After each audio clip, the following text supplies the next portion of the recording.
ये आकाशवाणी रायपुर है। प्रादेशिक समाचार बुलेटिन के साथ मैं लता देवी चौहान।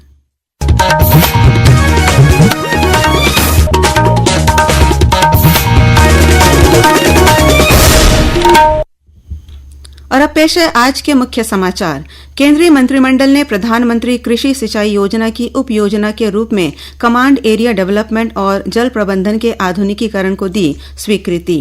कल से छत्तीसगढ़ के 2 दिवसीय प्रवास पर रहेंगे केंद्रीय कोयला मंत्री जी किशन रेड्डी। कोरबा जिले के गेवरा स्थित SECL की कोयला खदान का दौरा कर श्रमिकों से चर्चा करेंगे। मुख्यमंत्री ने नए आपराधिक कानून के क्रियान्वयन को सर्वोच्च प्राथमिकता देने के निर्देश दिए। गृह विभाग के कार्यों की समीक्षा की और नवा रायपुर में राष्ट्रीय स्तर की अत्याधुनिक तीरंदाजी अकादमी की स्थापना की जाएगी। अब समाचार विस्तार से। केंद्रीय मंत्रिमंडल की बैठक में आज कई अहम फैसले किए गए। मंत्रिमंडल ने किसानों से जुड़ी प्रधानमंत्री कृषि सिंचाई योजना की उप योजना के रूप में कमांड एरिया डेवलपमेंट और जल प्रबंधन के आधुनिकीकरण को स्वीकृति दे दी है।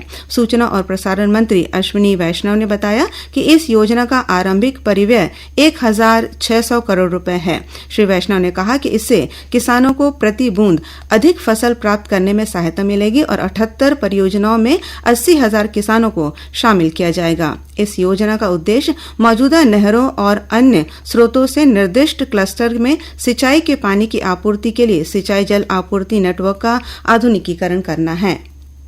प्रधानमंत्री नरेंद्र मोदी ने कहा है कि मनोरंजन दुनिया के सबसे बड़े उद्योगों में से एक है और आने वाले समय में इसका और विस्तार होगा।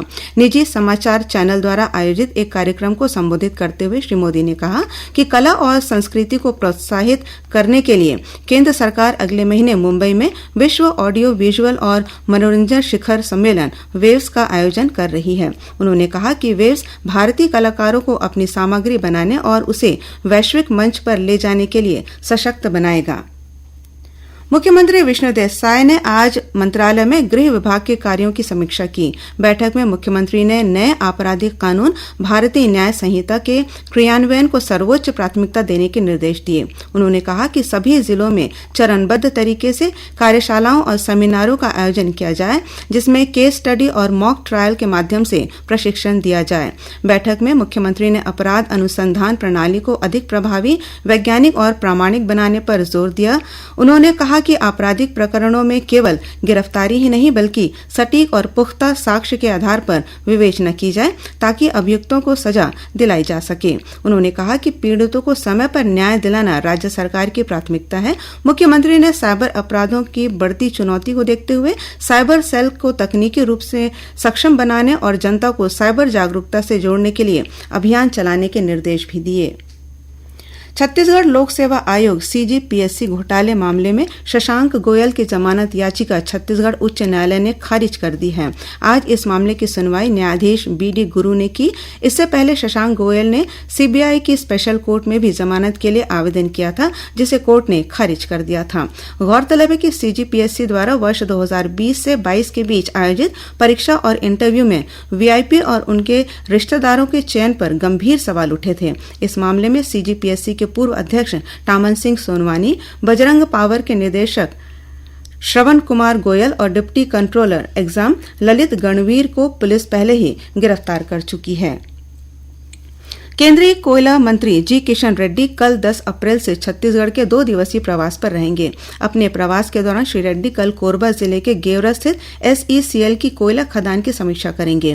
इस दौरान केंद्रीय मंत्री 1 बिलियन टन कोयला उत्पादन की उपलब्धि हासिल करने वाले खनन पारिस्थितिकी तंत्र के हितधारकों और श्रमिकों के साथ बातचीत करेंगे। श्री रेड्डी खनन क्षेत्र में रोड मैप पर चर्चा करने के लिए मुख्यमंत्री विष्णुदेव साय से भी मुलाकात करेंगे।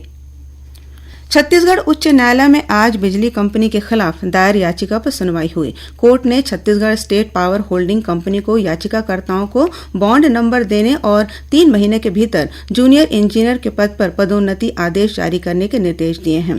गौरतलब है कि Chhattisgarh state power holding company द्वारा कनिष्ठ अभियंता पद के लिए वर्ष 2022 में विभागीय परीक्षा का आयोजन किया गया था। इस परीक्षा में शामिल हुए कोरबा संभाग के लाइन परिचारक दिनेश कुमार चंद्रा ने याचिका दायर की थी।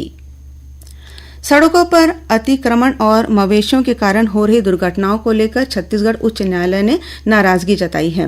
मुख्य न्यायाधीश रमेश कुमार सिन्हा और न्यायाधीश अरविंद वर्मा की डिवीजन बेंच ने आज इस मामले की सुनवाई हुई। कोर्ट ने राज्य शासन से कहा कि सड़क सुरक्षा के मानकों के साथ कोई समझौता नहीं किया जा सकता। राज्य शासन को ठोस कार्य योजना के साथ जवाब देना होगा। राज्य शासन की ओर से पैरवी करते हुए अतिरिक्त महाधिवक्ता YS ठाकुर ने कोर्ट को बताया कि सड़कों पर मवेशियों को नियंत्रित करने और सड़क सुरक्षा को लेकर बनाई जा रही SOP का ड्राफ्ट अंतिम चरण में है। बीजापुर जिले में आज IED विस्फोट की चपेट में आने से केंद्रीय रिजर्व पुलिस बल CRPF का एक जवान घायल हो गया है। घायल जवान को इलाज के लिए बीजापुर के जिला अस्पताल में भर्ती कराया गया है। मिली जानकारी के अनुसार CRPF के जवान सर्चिंग अभियान पर निकले थे। इसी दौरान कोड़ेपाल नाला के पास माओवादियों द्वारा लगाए गए प्रेशर IED में विस्फोट हो गया। घटना के बाद इलाके में सर्चिंग अभियान तेज कर दिया गया है। प्रादेशिक समाचार आप आकाशवाणी रायपुर से सुन रहे हैं। छत्तीसगढ़ की खबरों से है आपका वास्ता और खबरों की विश्वसनीयता से है हमारा वास्ता। आकाशवाणी समाचार रायपुर के प्रादेशिक समाचार बुलेटिन के साथ ही हमारे समसामयिक कार्यक्रम आप रेडियो के अलावा अपने मोबाइल पर भी सुन सकते हैं। आकाशवाणी समाचार फेसबुक, ट्विटर और यूट्यूब पर भी उपलब्ध है। हमारा Facebook page Chhattisgarh news on AIR, Twitter handle CGAIR news और हमारा यूट्यूब चैनल है छत्तीसगढ़ AIR न्यूज। तो अब रेडियो के साथ ही आपके मोबाइल के जरिए भी हम पहुंच रहे हैं आप तक। छत्तीसगढ़ की हर खबर के लिए सुनते रहिए आकाशवाणी समाचार। और अब आगे बढ़ते हैं बाकी के समाचारों की ओर। राज्यपाल रमेन डेका आज रायपुर के पंडित दीनदयाल उपाध्याय ऑडिटोरियम में आयोजित एमिटी विश्वविद्यालय के तीसरे दीक्षांत समारोह में शामिल हुए। इस अवसर पर राज्यपाल ने 18 मेधावी विद्यार्थियों को स्वर्ण, 15 को रजत और 6 को कांस्य पदक प्रदान किए। समारोह में वर्ष 2024 बैच के 660 विद्यार्थियों को स्नातक और स्नातकोत्तर की उपाधियां प्रदान की गई। समारोह में रक्षा अनुसंधान और विकास संगठन के वैज्ञानिक डॉक्टर VK दास और उद्योगपति SN स्वामी को डॉक्टरेट की मानद उपाधि सहित 16 विद्यार्थियों को विभिन्न विषयों में PhD की उपाधि प्रदान की गई। समारोह को संबोधित करते हुए राज्यपाल ने विद्यार्थियों से आह्वान किया कि वे नवाचार के बारे में सोचें और उसे अपनाएं। उन्होंने कहा कि शिक्षा को व्यवसाय नहीं बनाना चाहिए, बल्कि यह जीवन की उन्नति का मार्ग है। इस अवसर पर श्री डेका ने एक पेड़ मां के नाम अभियान के तहत पौधारोपण किया। रायपुर स्थित प्रदेश भाजपा कार्यालय कुशाभाऊ ठाकरे परिसर में आज निगम मंडल और आयोग के अध्यक्ष तथा उपाध्यक्ष की बैठक हुई। बैठक में राष्ट्रीय सह संगठन महामंत्री शिव प्रकाश, भाजपा प्रदेश प्रभारी नितिन नवीन, प्रदेश अध्यक्ष किरण सिंहदेव, मुख्यमंत्री विष्णुदेव साय, क्षेत्रीय संगठन महामंत्री अजय जामवाल, संगठन महामंत्री पवन साय सहित वरिष्ठ नेता और पार्टी के पदाधिकारी मौजूद थे। बीते 6 अप्रैल को दुर्ग में 6 साल की एक बच्ची के साथ दुष्कर्म और हत्या के मामले की जांच के लिए पुलिस अधीक्षक जितेंद्र शुक्ला ने 8 सदस्यीय विशेष जांच टीम SIT का गठन कर दिया है। यह टीम घटना के हर बिंदुओं की जांच कर साक्ष्य के आधार पर अपनी रिपोर्ट न्यायालय को सौंपेगी, जिसकी सुनवाई फास्ट ट्रैक कोर्ट में होगी। इस मामले में पुलिस ने अब तक एक आरोपी को गिरफ्तार किया है। प्रदेश में कल से पोषण पखवाड़े की शुरुआत हो गई है। पहले दिन साइकिल और बाइक रैली निकाली गई। इस दौरान पोषण रथ को भी रवाना किया गया। पखवाड़े के तहत सार्वजनिक स्थानों पर लोगों को कुपोषण से मुक्ति की शपथ दिलाई जा रही है। महिला और बाल विकास विभाग आयोजित यह पखवाड़ा 22 अप्रैल तक मनाया जाएगा। नवा रायपुर में राष्ट्रीय स्तर की अत्याधुनिक तीरंदाजी अकादमी की स्थापना की जाएगी। इसके लिए अटल नगर विकास प्राधिकरण ने लगभग 10 एकड़ भूमि का चिन्हांकन कर लिया है। खेल और युवा कल्याण विभाग को यह भूमि 90 वर्षों के लीज पर प्रदान की जाएगी। इस अकादमी में आउटडोर और वातानुकूलित इंडोर तीरंदाज range, high performance training centre और छात्रावास जैसे निर्माण कार्य प्रस्तावित है। यह अकादमी देश के युवा तीरंदाजों के लिए एक उत्कृष्ट प्रशिक्षण केंद्र के रूप में उभरेगा। कोरबा जिले के साउथ ईस्टर्न कोल फील्ड्स लिमिटेड SECL की सरायपाली ओपन कास्ट प्रोजेक्ट में पिछले दिनों कोयला कारोबारी रोहित जायसवाल की हत्या के मामले में गठित कांग्रेस की जांच टीम आज सरायपाली पहुंची और विभिन्न बिंदुओं पर जांच की। प्रदेश कांग्रेस अध्यक्ष दीपक बैज ने विधायक फूल सिंह राठिया को कमेटी का संयोजक बनाया है। और अब पेश है मौसम का हाल। मौसम विभाग से प्राप्त जानकारी के अनुसार आगामी 24 घंटों के दौरान प्रदेश में 1-2 स्थानों पर गरज चमक के साथ हल्की वर्षा होने की संभावना है। वर्षा का क्षेत्र मुख्य रूप से दक्षिण छत्तीसगढ़ रहेगा। इस बीच खैरागढ़ में आज तेज आंधी के साथ बारिश हुई। वहीं कबीरधाम जिले में भी दोपहर बाद बादल छाए रहे और कुछ स्थानों पर हल्की वर्षा हुई, जिससे लोगों को गर्मी और उमस से कुछ राहत मिली। और अब कुछ समाचार संक्षेप में। राज्यपाल और कुलाधिपति रमेन डेका ने प्रोफेसर डॉक्टर लवली शर्मा को खैरागढ़ स्थित इंदिरा कला संगीत विश्वविद्यालय का कुलपति नियुक्त किया है। डॉक्टर शर्मा वर्तमान में दयाल बाग शैक्षणिक संस्थान आगरा में प्रोफेसर के पद पर कार्यरत हैं। भिलाई नगर निगम में वर्ष 2018 से लंबित सेवानिवृत्त और दिवंगत अधिकारियों कर्मचारियों की ग्रेच्युटी का भुगतान कर दिया गया है।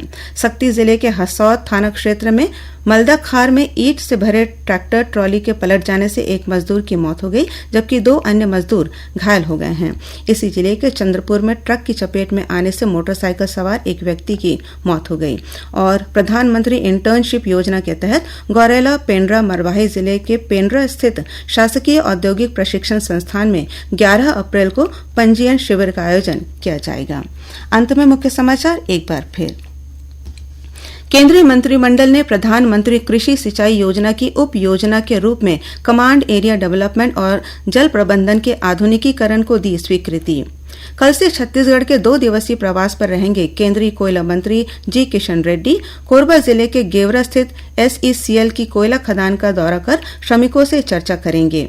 मुख्यमंत्री ने नए आपराधिक कानून के क्रियान्वयन को सर्वोच्च प्राथमिकता देने के निर्देश दिए। गृह विभाग के कार्यों की समीक्षा की। और नवा रायपुर में राष्ट्रीय स्तर की अत्याधुनिक तीरंदाजी अकादमी की स्थापना की जाएगी। इसी के साथ प्रादेशिक समाचार बुलेटिन समाप्त हुआ। नमस्कार।